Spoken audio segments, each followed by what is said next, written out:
Pour la tolérance géométrique de positionnement, vous allez avoir besoin de quelques instruments et équipements pour être en mesure de mesurer cette tolérance.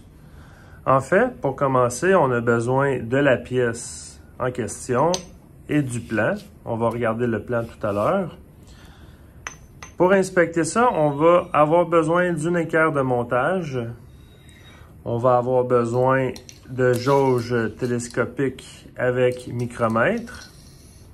On va avoir besoin d'une calculatrice et d'une feuille, ainsi que le vernier de hauteur avec un palpeur au 5/10 de millième. Avant de commencer l'inspection, on va regarder le plan puis on va essayer de comprendre qu'est-ce qu'on veut mesurer comme tolérance géométrique. Le but de l'exercice que je vous montre, c'est qu'on a besoin de vérifier le positionnement d'un trou avec une tolérance de positionnement comme ça ici. On voit que la tolérance géométrique, c'est le grand rectangle qui est ici. Et ce rectangle-là est attaché à la mesure de 1 pouce 250, 1 pouce 252, qui se trouve à être le diamètre du gros trou. Le but de l'exercice, c'est qu'on veut savoir si le gros trou respecte la tolérance de positionnement. Dans cette tolérance-là, évidemment, on a le symbole de positionnement. Ensuite, on a la tolérance qui est permise de 10 millièmes sur le diamètre. Ça veut dire qu'on a une tolérance diamétrale de 10 millièmes. Ça, on va l'expliquer tout à l'heure, qu'est-ce que ça veut dire. On a le symbole M qui va nous fournir un bonus si jamais le trou ne respecte pas le maximum matière. Ça, encore une fois, on va l'expliquer un peu plus tard.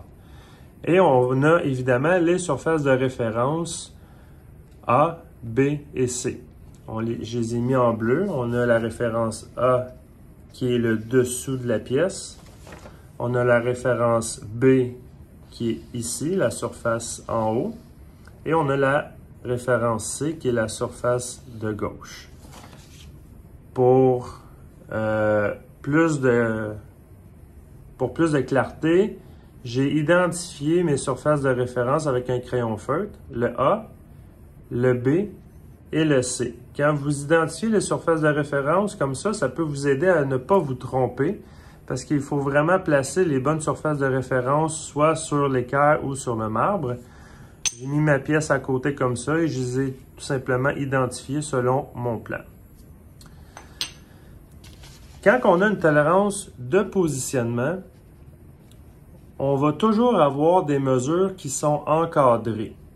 Comme par exemple, la position du trou en X, Y pour lui, j'ai un 2 pouces et un 2 pouces 250. Ils sont encadrés parce que ça vient avec une tolérance géométrique de positionnement et quand c'est encadré, il n'y a aucune tolérance qui est applicable pour ces deux mesures-là. On ne peut pas dire 2 pouces, bon, j'ai 3 chiffres après le point, je vais aller voir dans le cartouche, c'est plus ou moins 5 millièmes. C'est pas comme ça que ça fonctionne parce qu'on a une tolérance de positionnement.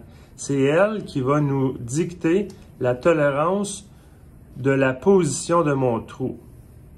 Nous, on vous fournit 2 pouces par 2 pouces 250 et il va falloir faire un calcul pour trouver le trou il est dévié de combien et est-ce qu'il respecte notre tolérance de positionnement.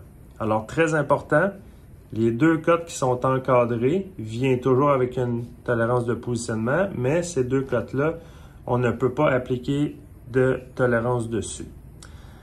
Alors là, on serait prêt à faire le montage pour inspecter le trou. Là, ça va être dans une prochaine vidéo.